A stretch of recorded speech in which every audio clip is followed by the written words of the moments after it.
Okay. Let's go, hanap tayo ng may interview. Ayun, ayan si sir, interviewin natin. Sir, Sir, ako? Okay. pwede ka bang may interview? Okay lang. So, may girlfriend na po ba kayo? Wala, sir? Wala pa? Matagal na akong hiwalay. So, napakaganda dito sa Binyang Plaza. Ano ang ginagawa mo dito? Actually, pumunta ako rito kasi nagre-relax lang ako. Kailangan ko kasi na tanggal ng stress reliever. Nagpapahangin-pahangin ka lang? Nagpapahangin lang ako.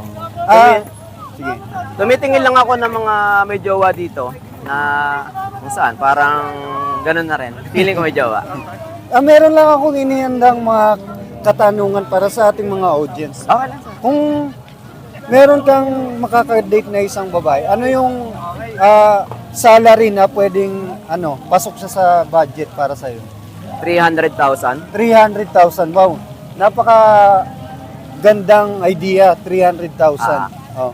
So ano naman ang magandang naidudulot pag merong 300,000 na budget?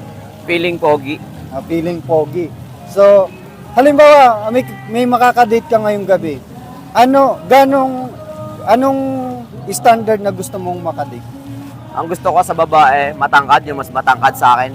Gusto ko sexy. Ayun, wow. Napakagandang idea para talagang pang-model. Pang-international pa. Pang-international. Tsaka gusto ko maputi, malaki yung balakang niya, malaking balakang niya, tapos matangkad, malaki yung kanyang hinaharap. Ayun, yung wow. pang-model. Bali matangkad pa sa'yo. Gusto ko yung mas matangkad sa akin. Kasi halimbawa, kung matangkad pa sa akin, mas better yon. Mas okay yon, no? Kasi sa gabi, pantay din naman kami nun eh. Ayun. So, ayun, napakagandang meron ka pa bang ibang idea na may share para magkaroon ng magandang kaisipan yung mga naghahanap-hanap ng mga kadate natin, yung mga tropa? Meron naman. Ano Experience ko kasi yung pagiging broken, yung nagmahal ka tapos hindi ka mahal. So kapag binuhos mo lahat tapos siya yung bumitaw, sobrang sakit. Kasi feeling mo lahat na nawala sa'yo. Ayan, napakalalim at napakaganda ng message ni Sir. So ayun, kung bibigyan kita ng ano ang magandang makukuha ng babae para pag naging kadate ka, ano yung magandang dulot?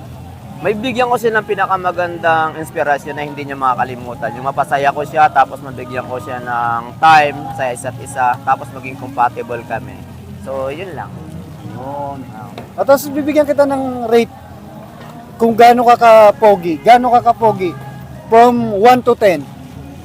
10? O yun, 10. Yun ang maganda doon. So, ayun mga kaibigan. Thank you very much, sir. Sana makahanap ka ngayong gabi. Maghahanap talaga ako kasi wala akong jowa eh. Tapos na ang December, kailangan ko maghanap. Ayun, thank you very much. So, bye-bye.